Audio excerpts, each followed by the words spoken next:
अस्सलाम वालेकुम नाज़रीन, मैं Asad Abbas Bhatt advocate high court आपकी खिदमत में हाज़िर हूँ कुछ नई कानूनी और सियासी अपडेट के साथ, जिसके अंदर सर-ए-दस्त जो है वो इमरान खान साहब की अपील जो है वो आज ऑनरेबल हाई कोर्ट के सामने ज़ेर समाअत थी।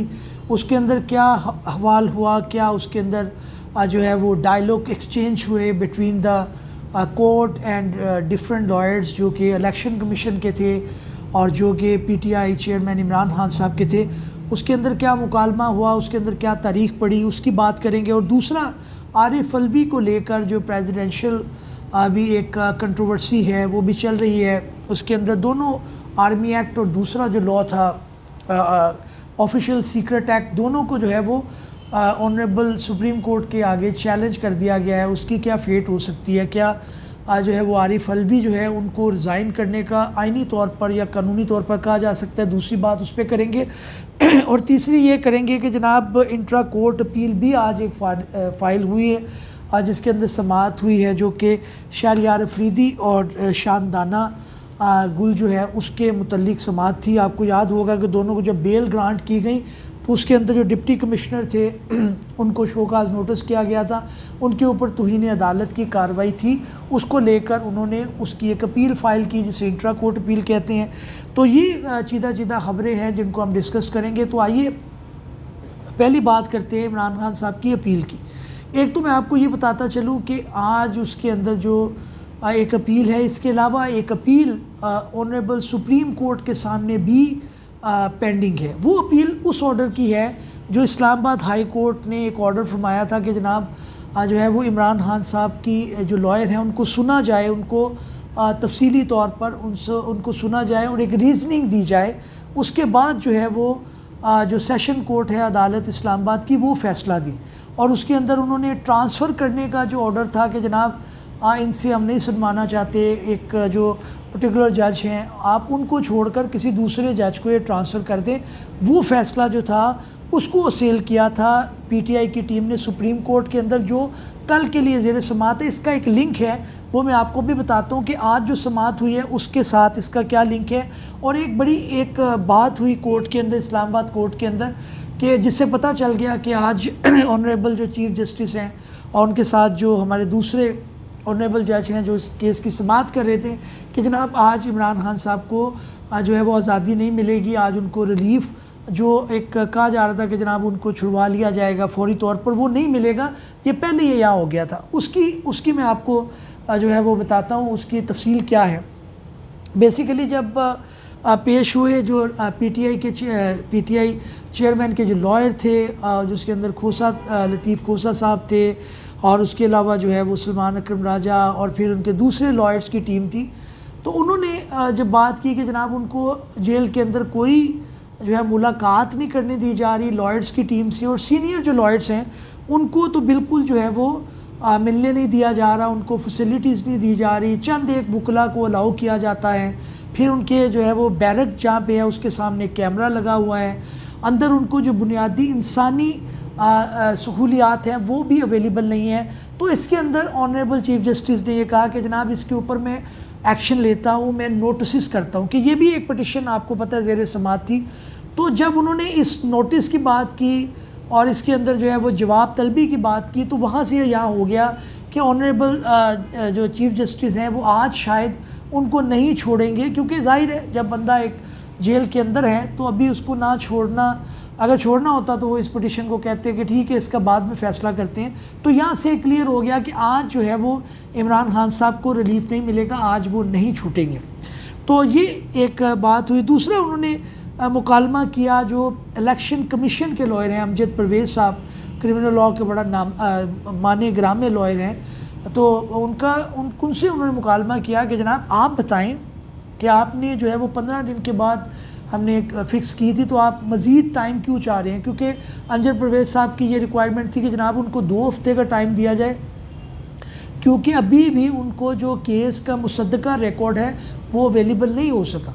तो ये लॉयर के लिए ज़ाहिर है एक उसको ब्रीफ तैयार करना होता है, टाइम दरकार ज़रूर होता है, लेकिन ऑनरेबल कोर्ट ने ये कहा कि जनाब 2 हफ़्ते का टाइम हम आपको नहीं दे सकते, ये बहुत ज़्यादा टाइम है। और ज़ाहिर है ऑनरेबल कोर्ट को भी ये पता है कि जनाब जब 3 साल तक जो सज़ाएँ हैं उसके अंदर जो है वो पिटिशन जो है उसको एक्सेप्ट कर लिया जाता है, सज़ाएँ मुअत्तल कर दी जाती हैं, सस्पेंड कर दी जाती हैं। तो ये एज़ ए रूल भी है और इसके ऊपर बेशुमार जजमेंट भी हैं। तो इसके ऊपर जो है वो ऑनरेबल हाई कोर्ट इस्लामाबाद ने और चीफ़ जस्टिस साहब ने जब मुकालमा किया, इस्तफसार किया कि जनाब आपको जो है वो तैयारी के लिए बिल्कुल टाइम मिलेगा, लेकिन ये है कि आपको 2 हफ्ते का टाइम नहीं मिल सकता। लिहाजा अदालत ने जो समाअत है वो 2 दिन बाद यानी 24 अगस्त को दोबारा फ़िक्स कर लिए। अब इसका जो लिंक जो मैंने आपको शुरू में कहा था कि इसका एक लिंक है, अब जो समाअत ऑनरेबल सुप्रीम कोर्ट में पेंडिंग है कल उस पिटीशन को लेकर, वो भी देखना है कि वो इनफ्रक्चुअस तो नहीं हो गई, वो गैर मुअस्सर तो नहीं हो गई, क्योंकि लॉ तो बेसिकली यही है। मुझे इतनी ज़्यादा उम्मीद नहीं है उस केस के अंदर, क्योंकि जब आपका फ़ाइनल ऑर्डर आ जाए तो आपकी जितनी एप्लीकेशंस होती हैं इंटरम ऑर्डर्स के ख़िलाफ़ कि ये छोटे छोटे ऑर्डर्स हैं, वो इनफ्रक्चुअस हो जाती हैं। इनफ्रक्चुअस से मुराद ये है कि वो गैर मुअस्सर हो जाती है, उनका कोई फ़ायदा नहीं होता, तो कोर्ट उनको निपटा देता है। तो कल मुझे कोई इतनी ज़्यादा as a student of law, honourable Supreme Court है, चाहे तो हाँ साहब को रिलीफ भी दे सकते हैं, पॉपुलर लीडर हैं, कानून जो है वो जाहिर है कि सबके लिए एक है, तो उनको रिलीफ भी मिल सकता है। लेकिन मेरी अंडरस्टैंडिंग ये है कि कल कोई खातर ख्वाह सुप्रीम कोर्ट के अंदर नहीं होगा, लेकिन उसका असर जो है वो इसके ऊपर पड़ेगा या नहीं पड़ेगा। देखिए कानूनी तौर पर तो कोई असर नहीं पड़ना चाहिए, क्योंकि ये एक इंडिपेंडेंट दरख्वास्त है जो सस्पेंशन ऑफ ऑर्डर की है। इसके अंदर बिल्कुल एक अलग बात है, जो सुप्रीम कोर्ट के अंदर कल समाअत होने जा रही है 23 अगस्त को, वो बिल्कुल एक अलग समाअत है। तो मुझे ख़ास कोई फ़र्क नहीं लगता कि इसके अंदर क्या होगा। कोर्ट ने जो इस्लामाबाद हाई कोर्ट ने और honourable chief justice Islamabad high court ने आज बात कही कि जनाब हम दोनों की बात नहीं मान रहे, क्योंकि खोसा साहब बज़िद थे कि जनाब आज ही फ़ैसला किया जाए, ऑर्डर सस्पेंड किया जाए, सज़ा को मुअत्तल किया जाए और उनके क्लाइंट इमरान खान को रिलीफ दिया जाए और उनको बाजियाब कराया जाए। दूसरी तरफ इलेक्शन कमीशन के जो लॉयर थे वो बज़िद थे कि जनाब मुझे 2 हफ्ते का टाइम दिया जाए। तो कोर्ट ने दोनों की जो है वो बात को नहीं माना और आज उसके अंदर उन्होंने मामले को अर्जेंट कर दिया है। एक इसके अलावा समाअत हुई है ऑनरेबल इस्लामाबाद हाई कोर्ट के अंदर, जैसे मैंने शुरू में कहा था, वो शानदाना गुल और शहरयार अफरीदी जिनको चंद रोज़ पहले बेल दी गई थी उसके मुतल्लिक हुई। और उसके अंदर ऑनरेबल जो है इंटर कोर्ट अपील बेसिकली ये होती है कि एक ऑर्डर एक जज ने किया जो बाबर सत्तार साहब ने किया था, उसके ख़िलाफ़ उन्होंने अपील की है, क्योंकि उसके अंदर शोकाज नोटिस और चार्ज फ्रेम हुए थे डिप्टी कमिश्नर के ख़िलाफ़ कि जनाब आपने तौहीन अदालत की है, इस वजह से आपको जो है वो सज़ा ये मिलनी चाहिए। उसको उन्होंने सेल किया है। तो बहरहाल अभी जो वो ऑर्डर था बाबर सत्तार साहब का इंट्रा कोर्ट अपील के अंदर, चीफ जस्टिस साहब और उनके साथ जो दूसरे जज थे उनका ये व्यू था कि जनाब अभी मामला पेंडिंग है, अभी उन्होंने बेल ग्रांट की है दोनों को, शहरयार अफरीदी और शानदाना गुल को, लेकिन उन्होंने अभी उनको कहा है कि हम मुल्क से बाहर ना जाएं, अभी आपके मामलात को देखते हैं। तो अभी ये राइप नहीं है फॉर द इंटरम रिलीफ, तो आप इसके अंदर अभी अपनी बात को मुकम्मल करके आए, मुकम्मल फ़ैसला लेके आए। तो ये बहरहाल एक टेक्निकल सी बात है, लेकिन कोर्ट ने इसको जो है वो इस तरह से निपटा दिया है। अगली जो इम्पोर्टेंट बात यह है कि जनाब आरिफ अलवी साहब ने जो एक पंडोरा बॉक्स खोल दिया है प्रेसिडेंट ऑफ पाकिस्तान ने, उसके अंदर एक व्यू आ रहा है कि जनाब उनको पहले हटा दिया जाएगा, जब उनका टेन्योर मुकम्मल होगा तो उस वक़्त उनको जो है वो हटा दिया जाएगा। और जो आपके जो सेनेटर हैं, जो चेयरमैन सेनेट हैं, उनको उनकी जगह पे लाया जाएगा, क्योंकि उनका टेन्योर ख़त्म हो रहा है। तो ये भी एक बहस छिड़ पड़ी है कि जनाब वो कंट्रोवर्शियल हो चुके हैं, तो उनको जाना चाहिए, अपनी मुद्दत मुकम्मल हो जाए। जबकि उनका ये कहना है कि जनाब मुझे मुद्दत से पहले नहीं हटाया जा सकता, मुद्दत तक तो ठीक है, क्योंकि मुद्दत से पहले हटाने के लिए उनको इम्पीचमेंट करना पड़ेगी, यानी कि प्रेसिडेंट के ऊपर जो इल्ज़ामात हैं कि जनाब उन्होंने साइन किए नहीं किए, वो ज़ाहिर है एक इंक्वायरी तलब मामला है, अभी सुप्रीम कोर्ट के अंदर भी वो चैलेंज हो गया है। तो सवाल ये था कि जनाब उनको उनकी मुद्दत से पहले उनको रिज़ाइन करने पे या उनको हटाने की जो है बात की जा सकती है, जिसके ऊपर 2 व्यूज़ पाए जा रहे हैं। एक ये है कि जनाब उनकी इम्पीचमेंट हो, लेकिन इम्पीचमेंट करेगा कौन?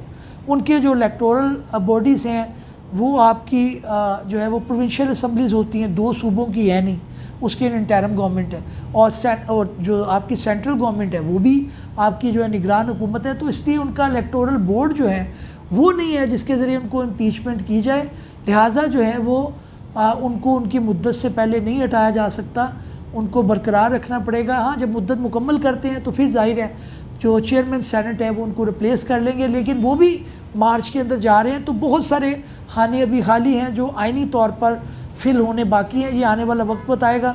उम्मीद है नाज़रीन हमारी ये काविश आपको पसंद आई होगी। किसी नए कानूनी, आइनी या सियासी मौजू के साथ हाज़िर खिदमत होंगे। तब तक के लिए इजाज़त दीजिए। अल्लाह हाफ़िज़।